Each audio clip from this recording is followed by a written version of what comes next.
So we need to make our UI more responsive. For example, if I stretch the UI something, it should not be like that it is just working on a mobile screen, it won't work on the desktop or won't work on a laptop. So it should be very much responsive. So it should be like that in every circumstances or situation.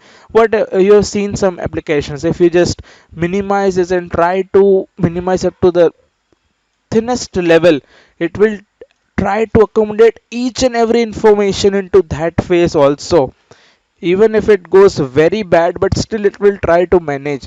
So that is called more responsiveness.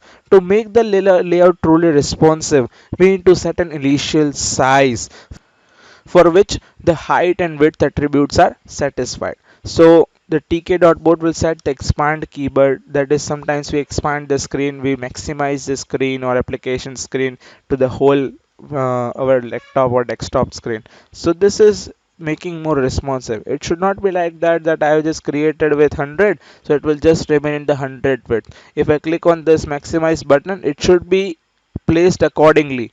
It should not be like that. Even if I place the maximize button, it will just remain in that only same portion as I have allotted. So it should be much responsive, I feel. So how to make those things? So let's see into it.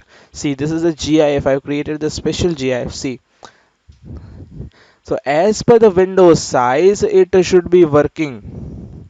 So this is very important. See, I have packed each and every frame in this. So this is how we need to make our UI very responsive. It should not be like that. If I just scroll down this thing, this should remain at the same position as it is. It should be in a ratio manner.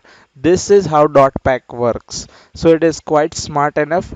So we need not to more worry about it, but we should know its certain features, that how it is behaving. It might be helpful and sometimes it might be contradictory to our expectation.